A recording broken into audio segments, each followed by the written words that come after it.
Tapos parang, yun nga, parang yung worry namin ni Wendy kanina was like, yun nga yung kulitan and stuff like that. Parang yun nga, we found like people with the same humor as, tapos biglang ganun nga. And pangit naman kung masisira lang.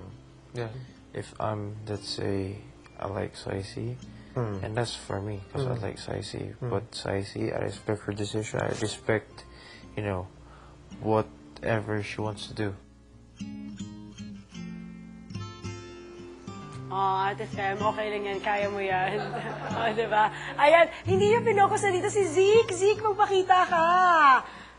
Ayun si Zeke nagtatago doon. Ayan, ano naman ang masasabi mo dyan, Zeke, ha? Pero ito, si Robert nag-sorry naman kay Bodhi kasi dapat hindi siya nagsiselos na ganyan. And at the same time, itong si Bodhi nag-sorry rin kay Robert kasi hindi naman daw niya sinasadya and hindi naman niya nararamdaman. He should have been more sensitive daw. Napakabait talaga nitong si Bodhi. Katulad na lang ni Miss Pin. Antonio na nagupit ng hair ko. Hi, Miss Pin. Good morning. Sabi ni Super Mario bagay daw. I love you, Super Mario. Thank you for watching. Pero my God, look at this! Look at this! Parang hindi ko alam kung kaya ko pa mag-continue because of this. Look at this! Imagine, maghihiwalay sila. Parang hindi ko yata kaya mga nangyayari. Is this love? I think it might be love. Pero, mahigpit ay pinagbabawal ni Kuya ang cellphone sa loob ng kanyang bahay. Pero, bakit kaya niya binigyan ng cellphone ang dalawa sa ating mga housemates? Yan ang ating ipapakita sa pagbabalik ng Pinoy Big Brother Up Late Season 2. Hi, Sir Bong Quintana!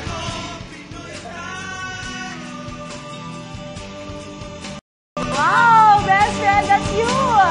Ayan! Hi, Kuya Bena. Welcome back mga katropang gising dito pa rin sa Pinoy Big Brother Up Late Season 2. I'm sure na kayong lahat ay gusto nyo na makita kung paano sinabi ni Blue sa ating mga housemates na lalabas nga siya ng bahay ni Kuya. At makikita rin natin kung paano tinikto ng ating mga housemates. Lalong-lalo na ito si Wendy. Pero bago ko yan sa inyo ipakita, isa munang masayang task ang ipinagawa ni Kuya sa ating mga housemates. At yan ang pagsasayaw ng tinikling. Zeke, marunong ka ba sumayaw ng tinikling? Aba, hindi siya marunong. Mabuti pa yung mga housemates. Marunong kaya mabuti pa. Panoorin natin ito.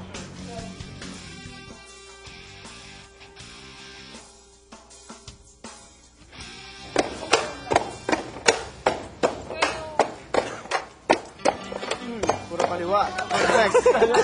Lahat kaliwa. Ang paa. The best. 2, 3, 3, 2, 3, 1. 2, 3, pasok.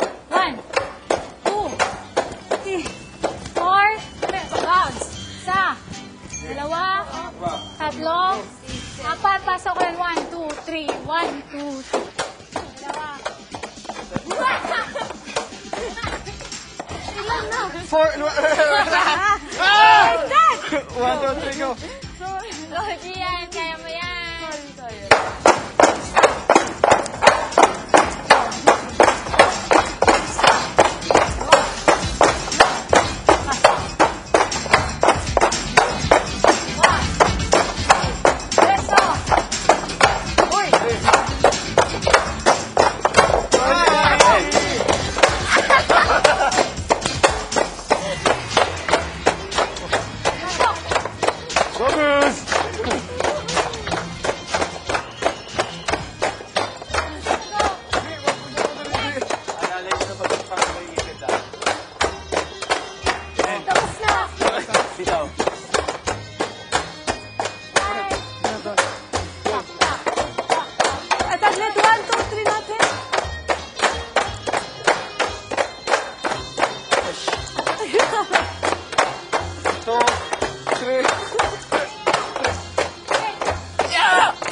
Point.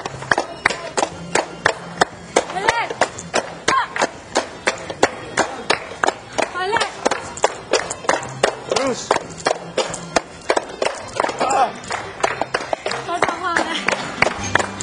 Grabe, ang galing-galing ni Mickey at ni Saisi. Pero itong tinikling dance na ito ay isang paghahanda for Bruce dahil pag nagpunta na siya sa Slovenia, malay mo baka sabihin ng Big Brother sa Slovenia na, Bruce, kailangan mong, Bruce, kailangan mong magpakita ng folk dance. Ayan, may papakita itong si Bruce Plus. Pwede pa siya magluto ng adobo, diba? Kaya naman talaga nga namang importante ang nagawang dance. Excuse me, pinanunood lang naman namin ng live ang mga nangyayari. Okay lang ba kung sana? Ayan, thanks Okay, kasi live yung mga nangyayari mabuti. Oy, si Dion! Dion, nandiyan ka pa pala!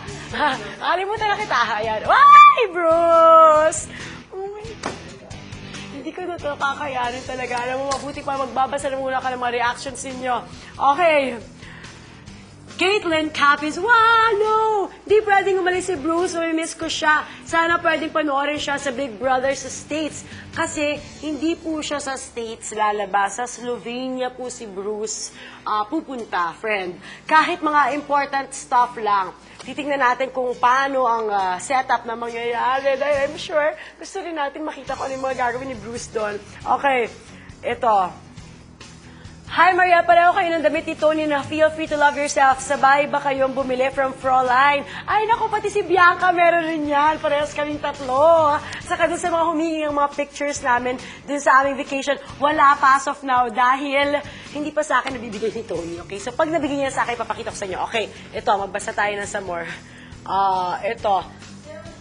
Okay. From Catherine, kalungkot naman kasi si Bruce ang pupuntang Europe. Di na sila magkikita ni Wendy. Kaya naman they're making the most out of their time together. Again, mga katropang gising, keep on sending your reactions. Just text BB React space your name. Tapos your reaction nyo, send it to 2331 for Globe, Sun, and Touch mobile subscribers.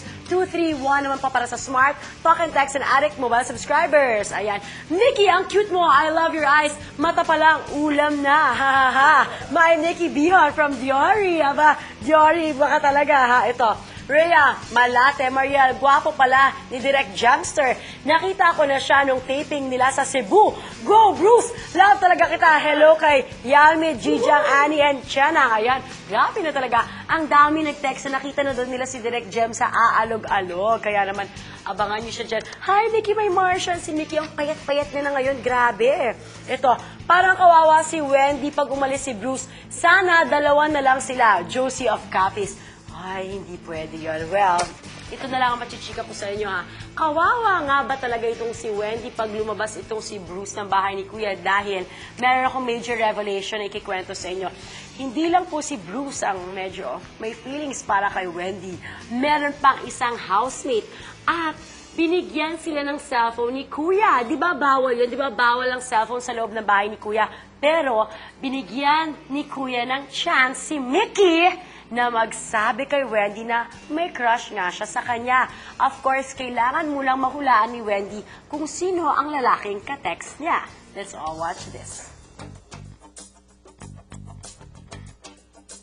Today is the day where I can write to you to get to know you. So how are you doing today?